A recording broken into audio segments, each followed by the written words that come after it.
कानपुर कनपैया जहाँ बहती गंगा मैया, उस पर चला रेल का पहिया।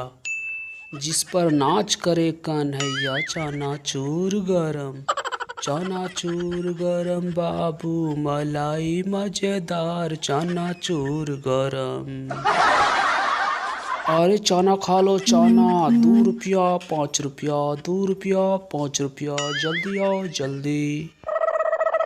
जे हमर चना नाही खाई, ऊ रात भर बौआई। जाके घरे अपना मेहरारू से बेलना से पिटाई। चनाचूर गरम चनाचूर गरम बाबू, मलाई मजेदार चनाचूर गरम। ए बुढ़ऊ चाचा, हमरो के 2 रुपया का चना दे दना।